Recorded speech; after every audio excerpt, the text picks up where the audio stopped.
Councilman Burdette, Councilwoman Loudermilk, thank you for showing interest and stepping up, and congratulations on your appointments to these positions to help serve the citizens of Clifton Forward.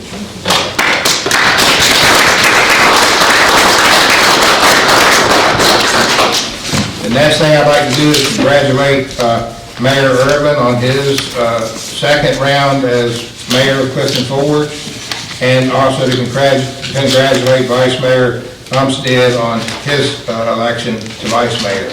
Congratulations to both of y'all. Thank you. Thank you. Also, I want to congratulate Jane and Tom Greenwood on winning the Storefront of the Year award from Clifton Forge Main Street.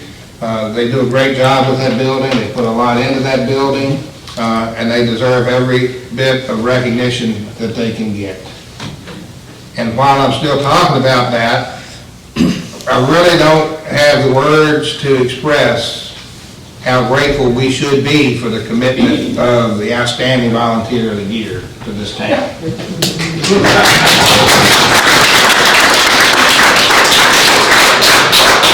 Her commitment and her drive and her vision for the town is just unbelievable, and it's unrelenting. It's such a, you can be having a terrible day and Mike shows up and everything's fine. So, Bill, we're not going to let you talk about that. But I'm so happy that they recognize you, Marty, and I'm so thankful to have you here. Thank you very, very much. I'm humbled. A few things we've got going on in town. The water line on the A Street Bridge, the contract has been awarded on that project. We are waiting for the contractors to move their equipment in and start bringing in equipment. That should be, I would say, anytime within the next 10 days, 2 weeks. They have a projected finish date on that in early June. Going along with that project, you know, council authorized us to purchase the burned trailer at 701 Mound Street. We were able to close that property deal. That property has been cleared of everything except the tool shed that the family is going to keep and move, and that will be used as our contractor's access to the river and their laydown yard. So that's where we are with that, and we're moving forward with that. We're also, well, we have just finished interviewing engineering firms, to general engineering services to come on board for the town. We have a representative of one of those new firms with us tonight. Her name is Sarah Cook. She's with the Thrasher Group. Very impressive interview with that group, and they made a very impressive presentation when we met with them, and they've already been over and toured some of the problem areas we have in town and are looking at some possibilities of where we need to move forward and go from here. So we signed contracts with them and 2 other firms for different types of engineering services. Sarah, thank you for being here tonight, and we're really excited about working with you and look forward to getting some things taken care of. Thanks, we're really excited for the opportunity, and I look forward to getting to know each of you all, so thank you. The Ridgeway Street paving that we talked about last fall, that is in the works. We are working with VDOT and the other engineering firm, sorry, but to get that project started. And we're also looking at the infrastructure underneath that as far as water lines and sewer lines to make sure that we don't have to come back after it's replaced and dig it up to repair those. So that's moving forward, and I think we should see some activity on that pretty soon as we go into the spring. The EMS, Emergency Medical Services, program is moving forward at a pretty rapid rate. We started ordering supplies, so we would have our supplies and inventory in stock when we open up. We have a projected beginning date of July 1 on that. So it gives us time to get all of our budgetary items in place and hopefully have our ambulance in place by then and just start out of the door with our own equipment and not have to enter into a lease agreement with anybody or borrow any equipment. Leanna is working on the RFP for the billing companies, and we'll just keep moving along and keep you posted on that as it progresses. I've heard a lot of positive comments about this, so I think it's a step in the right direction for the town. Anything you want to add to that? Okay.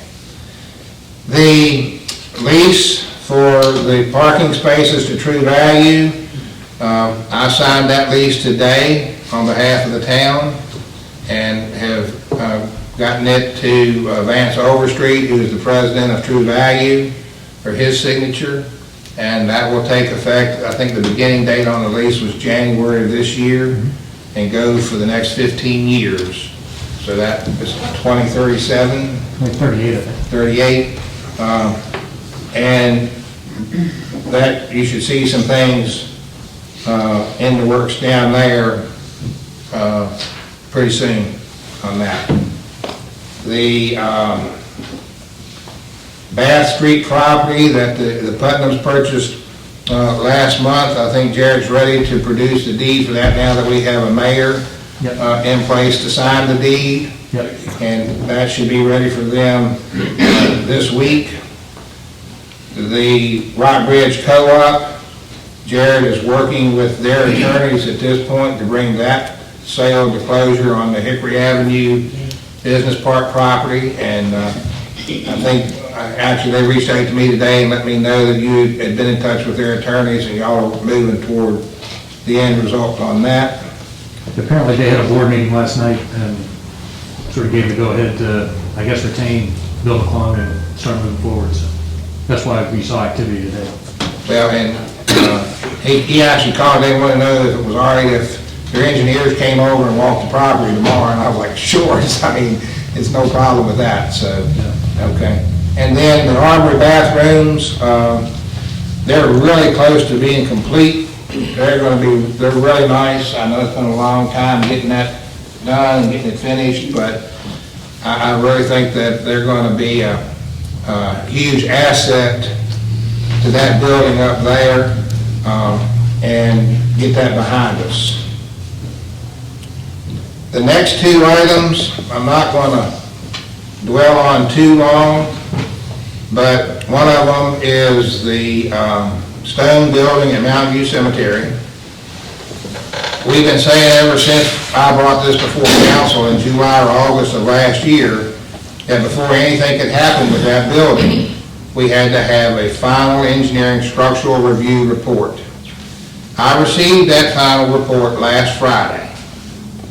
As soon as I received that report, I forwarded copies of the report from the engineer to all of council, except the two new members, because I don't think I had you on the email list, but I'll get that to you. You might have got it. Okay. I also sent it to every member on the committee that council appointed to spearhead that and investigate the possibilities for that building and report back to council. And even one individual email to a person who has extreme interest in that building. So where we are with that, I would think the next step would be to ask the committee to meet and come up with some thoughts and ideas and then report back to the council, for the council to make a decision as how they want to proceed forward with that building. The engineering report did indicate that while it would be expensive, the building probably could be saved. So it's going to be up to the committee and the council as to how we proceed with that. And then the last item, I just want to make sure that everybody knows As far as my contact information and my availability to be reached is an open book.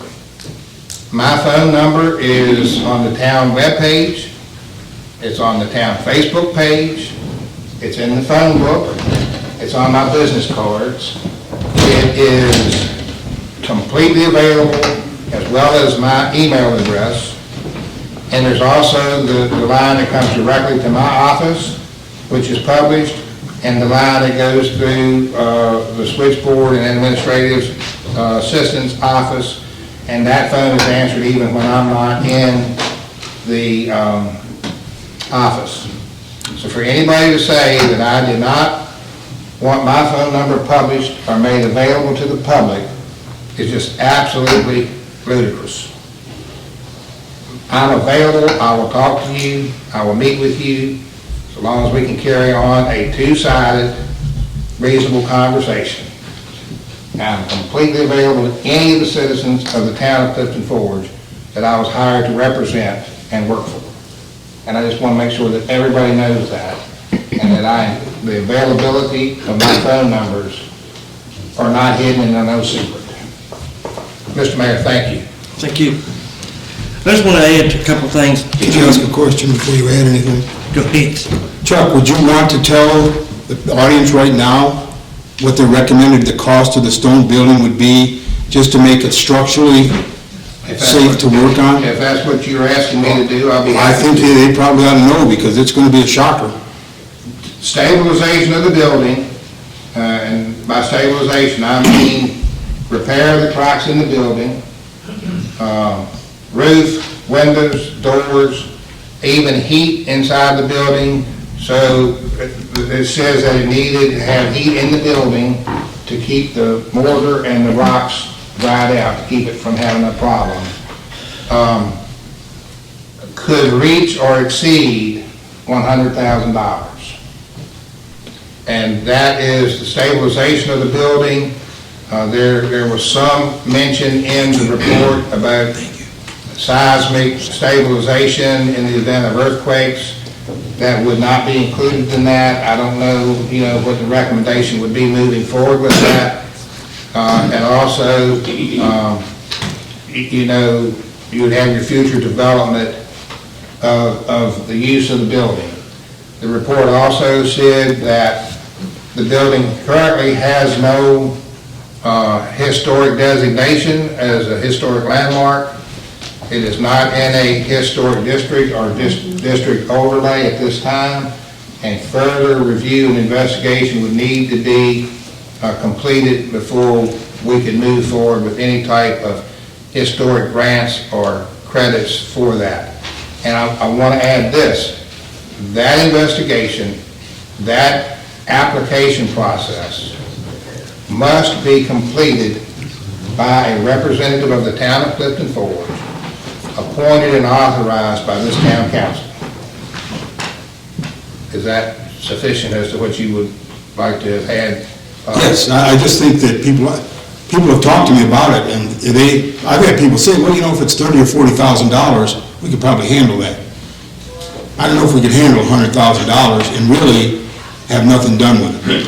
That's what jumped out at me was $100,000, and it's basically just a shell at that point. That's not even historically renovated. I'm sure that there's going to be grant money available, especially once, if and when the historic designation is achieved. Donations will be forthcoming, I'm sure. I think some contributions have already been received toward the restoration of the building. So, I think it's going to be a 2- or 3-fold process. First, it's going to be up to the committee and town council to decide how we want to proceed with that. Then you're going to have to establish the project and come up with a pretty close figure of the money you're going to need. Do the investigation as to the historic designation and value of the building so that you can apply for the historic grants and historic tax credits and things of that nature that you might be able to use. I don't know if any of that would be able to be used for that structure, but you have to follow through on all of that. and then bring it to reality with a definite plan for future use of what the building would be used for. Okay, I'm gonna ask one last question on that topic then. People have asked me if I've donated money to this building, because town council is trying to raise money for the building. I want to make it perfectly clear to anybody in the audience, I was never in on a vote that sanctioned anybody to go out and raise money for this building. And if they did take place, I know nothing about it. Because any money that we gather for any way at all goes through Leanne. The Armory goes through Leanne. Anything else goes through that person right there. I question right now money that's being gathered under the name of Clifton Forge for the stone building, we have no control over. Did I say that right?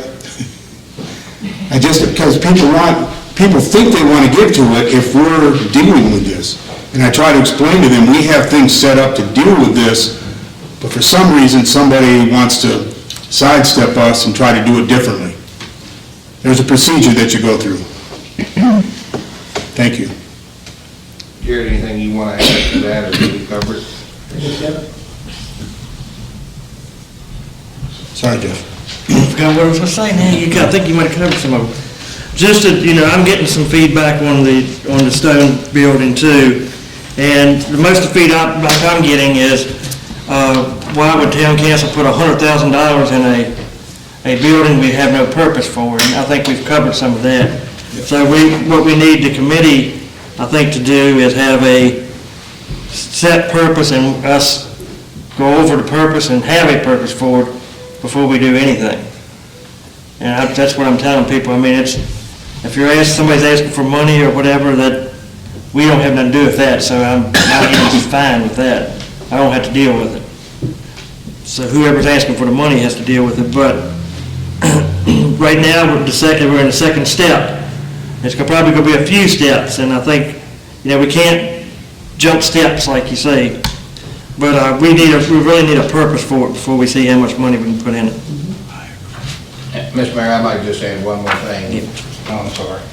Oh, There's nobody here that I'm hearing advocating for removal of the building. So that accusation is just absolutely not true. If that were the case, we wouldn't be having this discussion. So, that is just a misrepresentation. And another thing was the Armory Committee, it was a new president elected, if you want to. And that was, Scott Dudding was elected the new president of the Armory Authority. I'm sorry, Gary, I didn't know you had your hand up. I'll let you talk in public, Gary, if you want. We have public comments, I'll let you go. I'm sorry, it was just in response to your... All right, if you want to go now, then go ahead. I'll give you 5 minutes in public. It was just that the committee for the stone house or rock house, how many people, we will meet before the end of the week, and we'll discuss the feasibility and also any ideas that we may have as far as, and bring it to the council, or the town manager and the council. So it'll be before the end of the week. Thank you. I would ask when you schedule that meeting, if you could please make sure you include everyone. Yes. Can I say something, Chairman? When we get grants, and once we get set up and we get donations, a lot of people think the $100,000 come out of tax money. A lot of times, if you can raise the money or write grants and get it, it doesn't cost us a dime. And I think people in the public need to know that. Sometimes they say, well, the town spent $100,000 on rock building. Well, the town didn't spend $100,000 on rock building. The committee raised the $100,000 for the rock building. And I'm on that committee, don't call me. That has to take place, actually. Yeah, That has to take place before we can say we didn't spend any money on it. yeah, And that's a good point, Shorty, thank you. yeah. A lot of people in public don't understand when you do something like that, you're like, you're wasting our money. Well, we're not wasting your money. Sorry about that. So, Anything else you want under manager? Y'all got any discussion under manager?